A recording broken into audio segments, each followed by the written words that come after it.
Okay, for the second part of our lecture, let's start with future tenses. How to use the future tenses for different purposes. Could everyone turn to page 46? Okay, turn to page 46. And 46, please take a look at activity 9. So in activity 9, you are asked to do two things. Look at the grammar box, match the future uses 1 to 7 with the sentences from the grammar box A to G. Okay, so we will match the sentences with the usage properly, and then we will match the usage with the correct sentence pattern. So let's give you some time to take a look at usage 1 all the way to 7 and match them with sentences A to G. Okay, so I assume you are done with this practice. Let's go over the answers.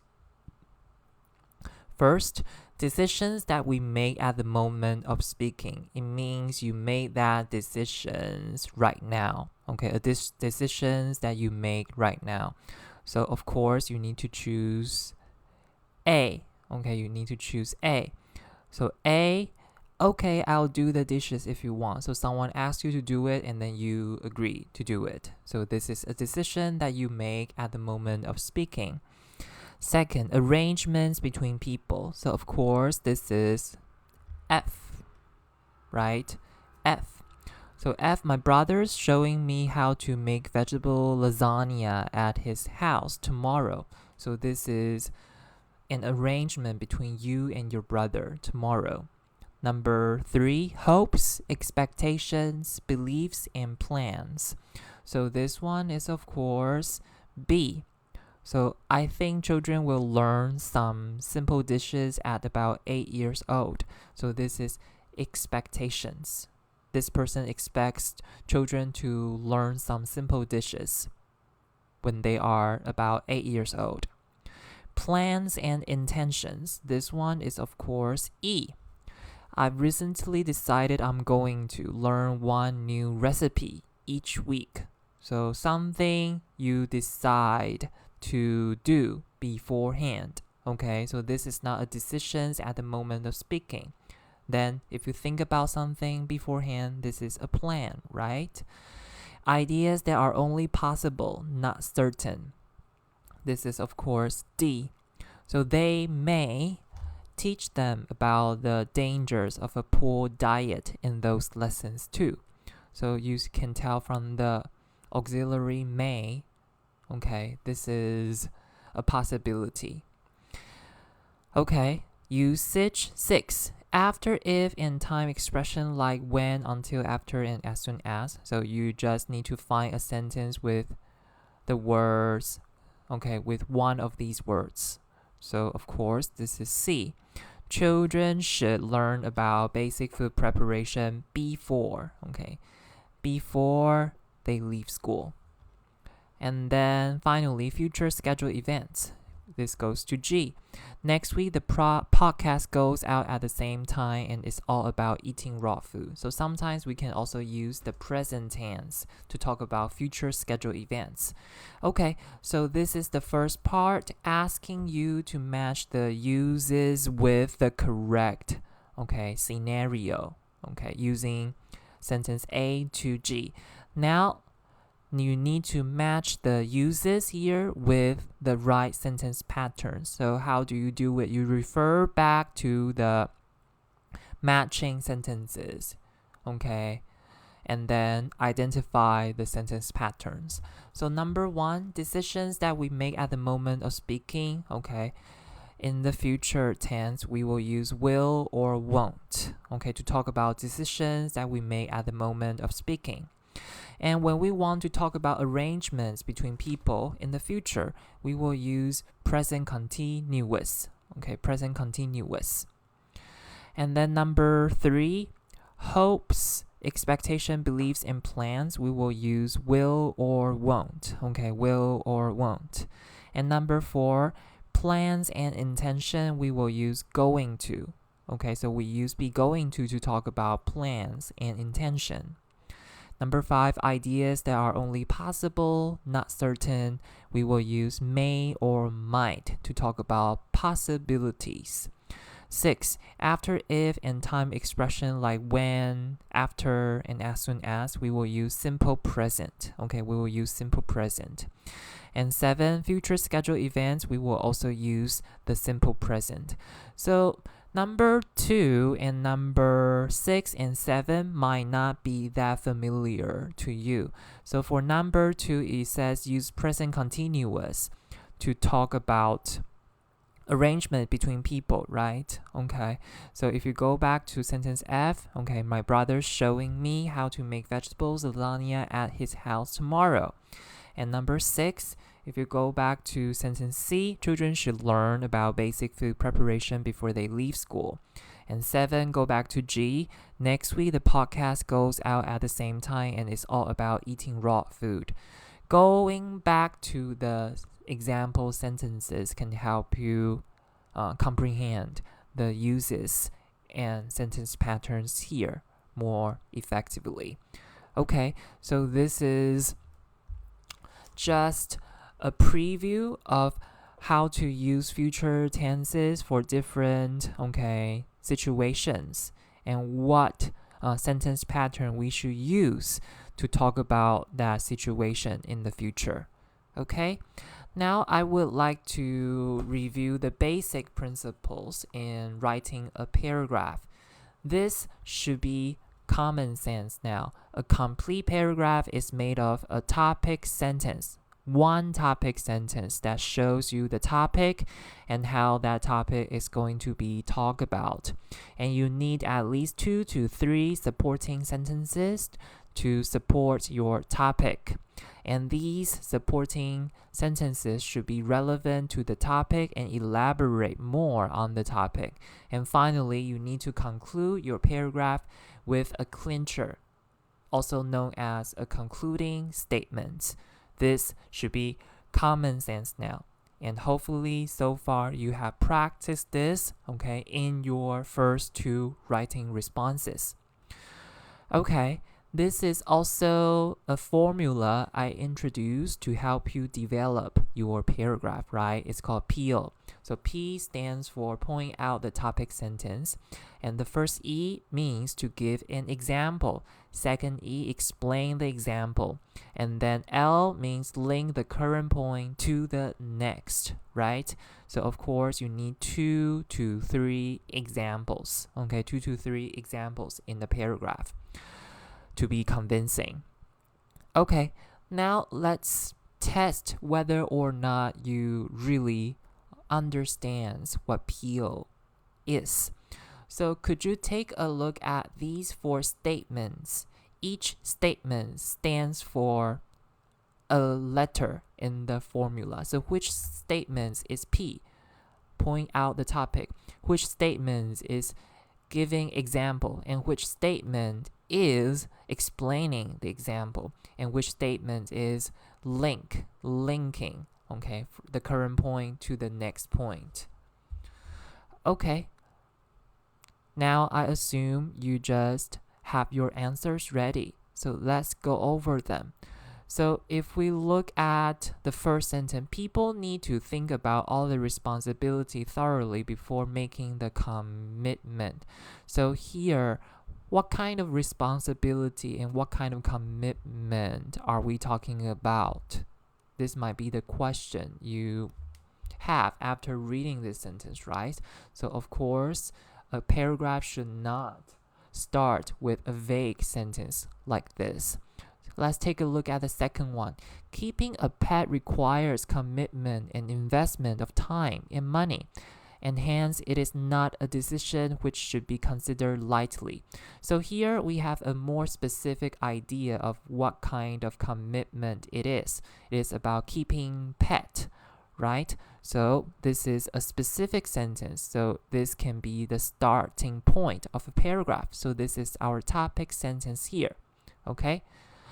And if you take a look at the last sentence, last part of the topic sentence, it is not a decision which should be considered lightly. So considering lightly, which sentence also starts with thinking?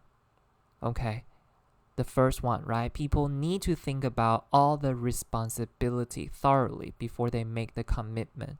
So you see, think and commit, they all resonate with the topic sentence, which means this is the example. Okay, you need to make commitment, okay, and think about all the responsibility, okay, carefully. And then which sentence explain more about the responsibility and commitment here? Of course, this one. Owners must provide their pets with proper and sufficient food.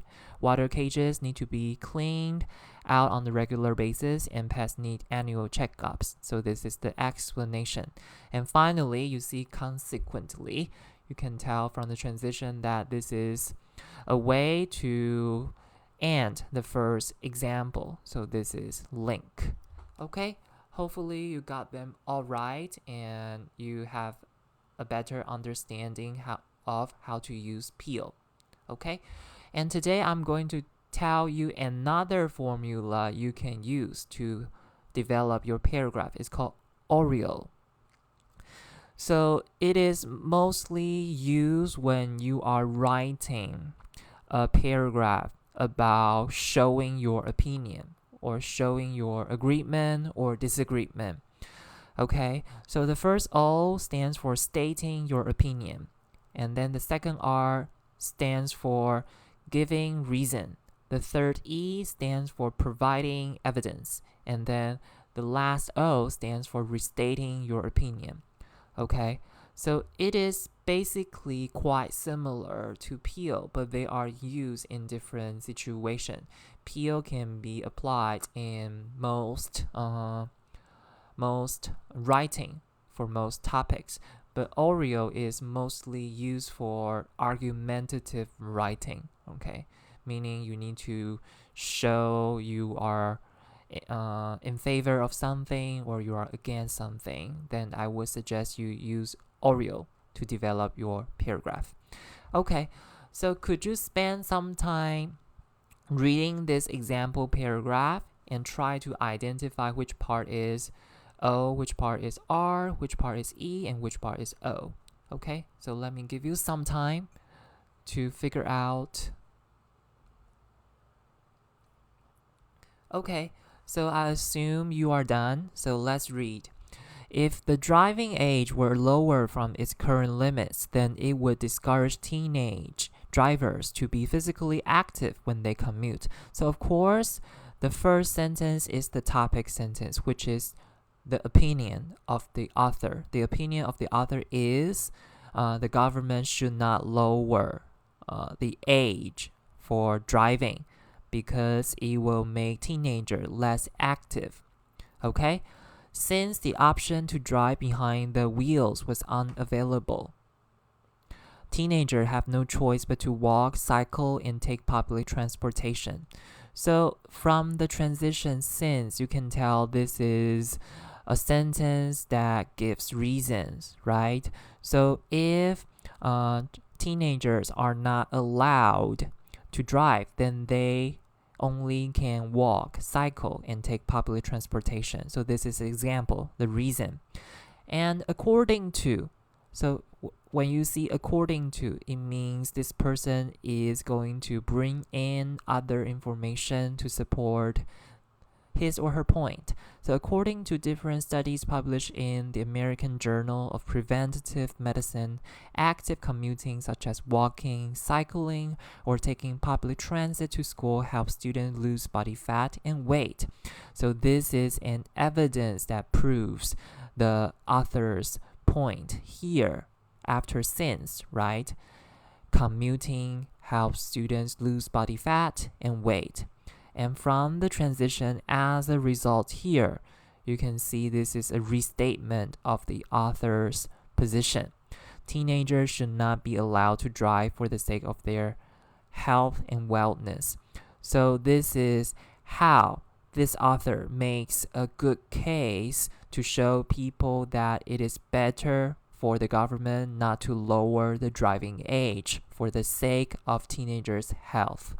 Okay, so this is an example to show you how to use Oreo.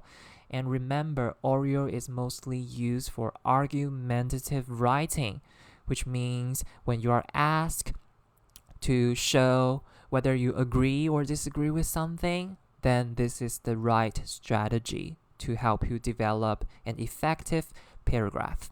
Okay, so now let me talk about some more tips to help you write more clearly. First of all, we need to understand that English is a topic-centered language. How can we tell? We can tell from its structure in paragraphs. It starts with the topic sentence. It tells you the topic in the very beginning. So it's direct, it's topic-centered. So words relating to the topic are usually repeated several times. Taiwanese students tend to find synonyms for the words they use. But you do need to bear in mind that sometimes when you replace a word with its synonym, you might mislead the readers and the meaning might be off. So remember this. Use synonym for adjectives to avoid logical fallacy and also to avoid writing vaguely. Okay? So remember, sometimes repeating keyword of a paragraph is also helpful to make your writing clear. Okay, so please take a look at this paragraph. I would like you to pay attention to its organization. So how does the author organize each point? And I also want you to observe which word is being repeated. Okay, so I assume you just did what I asked you to do, so let's read. In developing countries, poor people have suffered the most from shortages of clean water for several reasons. So this is the topic sentence, right? Telling us that it is going to talk about shortage of clean water in developing countries. And you can tell the key word here is water. So water is being repeated several times. Some students might feel tempted to replace water with its synonyms. When you find synonyms for water, you might get several, weird options that are either too scientific or just uncommon. So remember, keep using the same word for your topic. For the keyword is fine. Okay, it can actually help you make your point clearly and effectively. Okay, so you can see water being repeated several times. Okay, so this shows that water is the topic. And the author organizes each point using signal words like first, second, and also, and a concluding statements here in poor areas, to restate in developing countries. Street vendors often sell water by the liter, but they often charge extremely high prices for water that is not always safe to drink. So from this paragraph, you can tell that repeating keywords can help you establish better clarity in writing and make better use of signal words to help you organize your points. Now using pronouns. Using pronouns can show the readers that you have a good command of what you are talking about.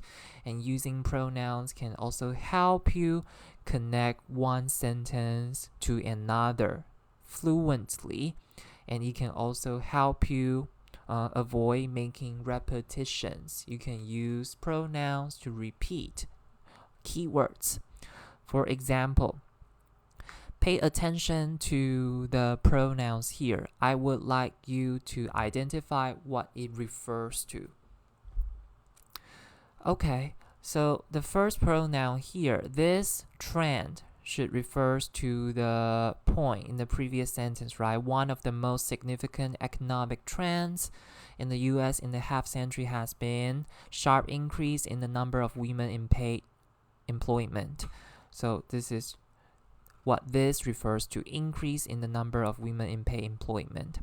What about there? Okay, it should refers to women, right? Women are no longer bound to, so there refers to women, women's. And where the range of opportunity for them is continually expanding. So where refers to the noun that comes before the comma, job market. And which, okay, refers to the previous sentence. Women are generally earning more than in the past, okay? And also them here also refers to women. So make good use of pronouns, okay? So pronouns, not only subject, object pronouns, but also relative pronouns to help you connect or combine sentences effectively, okay? So you can see again, this is the topic sentence and the signal words here to help the author organize and develop the points, okay? So hopefully these two sample paragraphs gives you a better idea of how to use pronouns effectively and also how to use signal words properly, and more importantly, you need to remember that repeating key words is fine. Okay, repeating key words is fine. Okay, so these are some gentle reminders for you. First of all, please review the lesson. We covered quite a bit of information. And second, complete activity 1 and 4 on page 50. We will go over the answers next time. And please watch the TED Talk, Why I'm a Weekday Vegetarian. It's a fairly short talk, but it's interesting. And I believe we can learn a great deal from the speaker. Okay, that's it. Thank you for your participation.